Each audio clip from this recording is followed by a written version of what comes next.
Buenas noches, hermanos. Muchas gracias por acompañarnos una vez más y es un privilegio para todos poder recibir ahora de la palabra del Señor. Y quisiera que vayamos rápidamente a pensar en una de las situaciones más conocidas que le tocó al Señor Jesús vivir cuando estuvo en la tierra, y quizás es una de las situaciones también más conocidas fuera del contexto de nuestra iglesia, de la iglesia en general, digo. Y de hecho muchas veces también se la ha mal utilizado esta situación. Y trata de cuando en una ocasión los escribas y los fariseos encontraron a una mujer, la sorprendieron en el acto del adulterio. Y entonces utilizaron esta situación para llevar a esta mujer ante Jesús y ponerlo en una situación, en una pregunta, de alguna manera tratar de tenderle una trampa, buscando una respuesta incorrecta de parte del Señor Jesús. Y lo que ocurrió fue que los escribas y los fariseos la pusieron ante Jesús y le dijeron que según la ley de Moisés, esta mujer tenía que ser apedreada en ese momento. Y bueno, lo que dice más o menos, lo que quiere decir la Biblia en ese momento es que Jesús no le llegó el apunte, hasta que en un momento él se levanta y dice la Biblia que él contesta que aquel que esté libre de pecado sea el primero en arrojar la piedra. Y entonces en ese momento es que vamos a empezar a leer textualmente de lo que dice la palabra, a partir de cómo reaccionaron los escribas y los fariseos y la gente también que estaba ahí amontonada. Dice Juan capítulo 8, versículo 9. Pero ellos, es decir, los escribas y los fariseos, al oír esto, acusados por su conciencia, salían uno a uno, comenzando desde los más viejos hasta los postreros. Y quedó solo Jesús y la mujer que estaba en medio. Enderezándose Jesús y no viendo nadie sino a la mujer, le dijo: Mujer, ¿dónde están los que te acusaban? ¿Ninguno te condenó? Versículo 11, ella dijo: Ninguno, Señor. Entonces Jesús le dijo: Tampoco yo te condeno, vete, y no peques más. Es una historia recontra conocida y, como decía, incluso fuera del propósito del Señor de toda esta historia, de lo que trataba de enseñar, también se lo ha utilizado incluso para defenderse de muchas situaciones. Y es justamente algo similar a lo que quisiera que pensemos ahora. El Señor lo último que le dice es una frase que contiene 9 palabras. Tampoco yo te condeno, vete y no peques más. Son 9 palabras que podríamos dividirla a la frase en 2 partes que para mí son muy claras. La primera, que dice: tampoco yo te condeno. Hay una canción que dice, a los pies del Señor es el lugar donde nadie me puede señalar. Y no sé si será la intención del autor de esta canción lo que quiso decir, pero siento que tiene que ver un poco con esta historia, con esta parte de esta historia en particular. El Señor Jesús la salvó a esta mujer de ser apedreada y también de ser juzgada. Ante lo que Jesús dijo, nadie fue capaz de condenarla, ¿sí? Sin embargo, viene la otra parte de esta frase, de lo que él dijo. La segunda parte, que para muchos puede parecer quizás hasta un contraste de la primera. De hecho, mucha gente solo se queda con la primera parte. Y podemos decir, cuando el Señor dice: tampoco yo te condeno, que la gracia del Señor, podemos ver la gracia del Señor, la misericordia.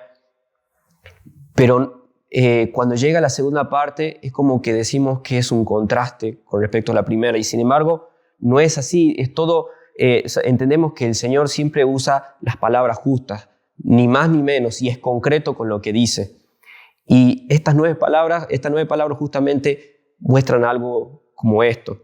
Una primera parte en la que habla de la gracia y la misericordia, y una segunda que habla de algo que es consecuencia de su gracia y su misericordia. La segunda parte dice: vete y no peques más. No sé si a usted le habrá pasado alguna vez que cuando escuchó esta frase y uno trató de apropiar también la situación, decimos que el Señor le dijo que vaya de una manera muy absoluta, algo muy absoluto y claro, vete y no peques más. Y yo lo primero que me puedo llegar a imaginar es, ¿se imaginan a cada uno de nosotros saliendo de esa situación en la que entendemos que el Señor nos perdona y sentimos que Él nos dice, vete y no peques más? Y decir, ¿vamos a poder no pecar más realmente? Y hasta quizá podemos llegar a sentir la presión, pero no es por esa parte donde ese pensamiento el que yo creo que sería el equivocado en todo caso, sino más bien el tomar esto para el otro lado. Yo le planteo justamente la primera pregunta, que es, ¿qué hubiera pasado si el Señor solo se limitaba a la primera parte de esta frase? Es decir, solo le decía a esta mujer, tampoco yo te condeno. Quizás lo que pudo haber pasado es a esta mujer levantándose, mirando a toda la gente o pensando en toda la gente que había intentado apedrearla y decir, realmente nadie me puede a mí condenar. Nadie tiene por qué juzgar lo que yo hago o lo que yo dejo de hacer, si ni siquiera el Señor me condena. Por ende, yo tengo la total libertad de hacer lo que quiera. De alguna manera buscando poner una pared ante cualquier tipo de acusación del mundo y teniendo alguna justificación también para lo que fuera a hacer. Y haber terminado ahí todo lo que sucedió, toda esa situación, terminar ahí y pudo haber quedado en una simple, linda y pasajera experiencia espiritual quizás. Saben, hay algo que yo he notado que ocurre no en todos los casos, pero en muchas situaciones en las que, por ejemplo, cuando uno va a un campamento, los chicos, grandes también pueden ser obviamente, viven algo similar, una simple, linda y pasajera experiencia espiritual. Porque en el momento en el que vuelven a su vida normal, entienden que hay cosas que ellos no quieren dejar. Y a veces, y en muchas ocasiones le digo de manera personal, cuando escuchaba esta situación en la que el Señor le dice, vete y no peques más, yo pensaba, de verdad hay cosas que tengo que dejar y cómo me imagino dejando esas cosas que están tan aferradas a lo que soy. Y verdaderamente ahí está el problema. Porque si agarramos el amor y nos aferramos al amor de este mundo, al amor que le tenemos a este mundo, soltamos la mano del Señor. Vete y no peques más. ¿Qué sería lo que acabo de decir? Agarrar el amor del mundo y dejar y soltar la mano del Señor. ¿Qué sería el amor a este mundo?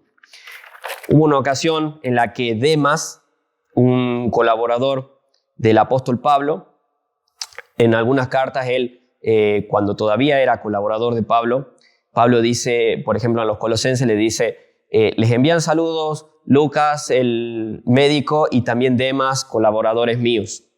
Y nosotros entendíamos que, claro, un colaborador de Pablo, ¿qué estará viviendo siendo colaborador de Pablo? Y claramente tiene que vivir, si no es que en las mismas situaciones, cosas muy parecidas a lo que él tuvo que vivir. Sin embargo, dice 2 Timoteo capítulo 4, versículo 9, le dice Pablo a Timoteo, le escribe, procura venir pronto a verme. Versículo 10, porque Demas me ha desamparado, amando este mundo, y se ha ido a Tesalónica, de donde él era. Porque Demas me ha desamparado, amando este mundo, y se ha ido a Tesalónica. O sea, Demas, siendo colaborador de Pablo, lo dejó todo. ¿Por qué? Y aquí dice, por amor a este mundo. Yo me pregunto, ¿qué significará entonces? Justamente eso es lo que por ahí a nosotros se nos hace más difícil cuando vemos esta expresión. Podríamos hacer un mensaje entero, una expresión decirle a alguien, no tenés que amar a las cosas de este mundo, pero ¿qué sería en lo práctico esta expresión? Cuando dice amor, la palabra que usa Pablo aquí es ágape, pero entendemos que lo que es ágape, el amor incondicional de parte de Dios, pero en este contexto él está usando esa misma palabra para decir que es algo que viene de nosotros, en lo cual nosotros encontramos complacencia. ¿Complacencia en qué? En las cosas de este mundo. Y cuando dice mundo acá se está refiriendo a una época. Es la misma expresión o muy similar a la que usa Pablo cuando dice no nos conformemos a este mundo, o como dicen otras versiones, a este siglo, ¿sí? Nos está refiriéndose a las cosas que vivimos en esta vida, a esta vida y a las cosas que se viven en ella. Entonces, lo que está queriendo decir Pablo acá es que Demas prefirió complacerse en las cosas de esta vida, en las cosas que se viven aquí, en la tierra. Entonces, ¿qué habrá visto, siendo colaborador de Pablo, qué habrá visto Demas que de repente tuvo tanto miedo quizás de perder todas estas cosas?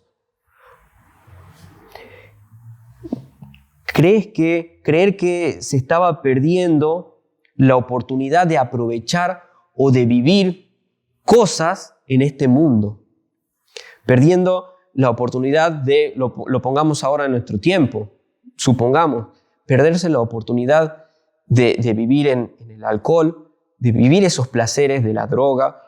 Estoy tirando ejemplos al aire, pero diciendo más específicamente de qué es lo que creen que habrá visto Demas en esas situaciones, que habrá quizás tuvo miedo, de perder su vida y de perderse, como digo, todas las cosas que hay en este mundo.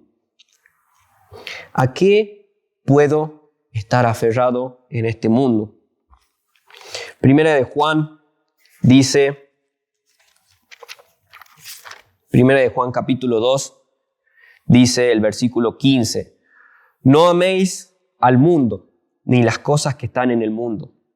Si alguno ama al mundo, el amor del Padre no está en él. Yo quise poner algo muy análogo a esto en el primer punto. El hecho de agarrar las cosas del mundo, aferrarse a esas cosas del mundo y soltar la mano del Señor por no querer dejar las otras. Versículo 16. Porque todo lo que hay en el mundo, los deseos de la carne, los deseos de los ojos y la vanagloria de la vida, no proviene del Padre, sino del mundo. Aquí es como que Juan le pone un poco más de un nombre propio a lo que serían las cosas de este mundo. Y las resume en tres cosas: los deseos de la carne, los deseos de los ojos y la vanagloria de la vida. Y ahora pensemos más específicamente en nuestras vidas. ¿Qué sería complacernos y aferrarnos a las cosas de este mundo con tal de no dejarlas? Los deseos de la carne, podríamos llamarles con ejemplos los placeres sexuales, las relaciones de amistad que sabemos que nos alejan de la voluntad de Dios por lo que hacemos ahí y no las queremos dejar, sentimientos que nos aferran a otras personas y que también nos generan ciertos placeres. En cuanto a los deseos de los ojos, el hecho de codiciar cosas materiales, las riquezas, propiedades, cosas que vemos en este mundo y que las vemos y que desearíamos tenerlas. Y cosas como la vanagloria, dice, de la vida, como el poder, los cargos, los títulos, el sentirme superior a otros. De hecho, hay personas que tienen un combo de todo esto. Viven placeres sexuales, placeres en su cuerpo, codician mayor cosas materiales y hasta tienen justamente el poder para conseguirla. Y se sienten obviamente en una posición mucho superior que los demás. Y es obvio que todas estas cosas, ellos están aferrados a esas cosas que les ofrece este mundo. Es lo que dice acá que pudo haber pasado con Demas. ¿Y qué hubiera querido entregar? Vamos a ponerlo así. ¿Cómo hubiera querido entregar Demas su vida por el Señor si no quería dejar esta vida, no quería dejar los placeres de esta vida, no quería dejar, supongamos, sus amistades, las cosas que en Él generan placer, en las cosas en las que Él encuentra complacencia. Primero, cuando nos aferramos a las cosas de este mundo, soltamos la mano del Señor. Y segundo, ¿a qué cosas específicamente estamos aferrados? Tratemos de identificarlas en este momento, cada uno de nuestras vidas. Si el Señor ha limpiado mi vida, si el Señor ha limpiado mi corazón, me ha librado de mis pecados, me ha dado vida eterna. Si es así, ¿qué estoy eligiendo hoy? ¿Elijo esas cosas, las cosas de este mundo? Cada vez que entiendo que en mi vida hay algo que tengo que dejar, a lo que estoy aferrado, que está mal, que tengo que dejar y que le pido perdón al Señor por eso, pero recuerdo los buenos momentos que vivo en esa situación y luego me arrepiento de arrepentirme. Entonces, que podamos cada uno de nosotros identificar esas cosas, esos parásitos de nuestras vidas de los cuales nosotros también estamos aferrados. De verdad, cambio y dejo todo lo que el Señor me ofrece por esos pequeños placeres de esta vida. Estoy dejando de lado el gozo que tenemos y la paz que vivimos en el Señor por estas cosas. Pongámosle un ejemplo más claro para la pregunta. Cambio y dejo lo que vivo en el Señor por vivir en juntadas con mis amigos o amistades en los que de repente doy rienda suelta a todo a los gustos de mi cuerpo y a lo que hay en mi corazón. Cambio y dejo lo que puedo vivir en el Señor por un noviazgo que está lejos de su voluntad. ¿A qué estoy aferrado? ¿A quién elijo cada día cuando me levanto? Para terminar, pensemos justamente en eso que el Señor decía en esa frase cuando le dijo a esta mujer: tampoco yo te condeno, vete y no peques más.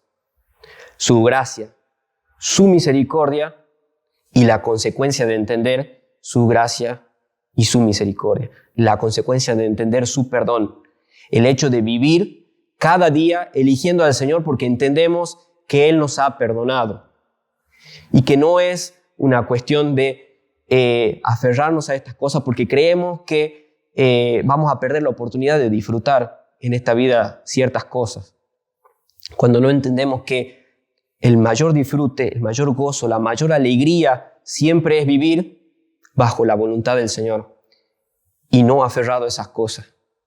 Si hay algo que tenemos que dejar en nuestras vidas, si hay algo que no queremos dejarlo porque o quizás tenemos miedo o porque nos generan ese placer, pensemos cada día, en cada vez que nos levantamos, ¿a quién elijo hoy? Oremos. Padre Celestial, muchas gracias por lo que tú nos traes en esta noche.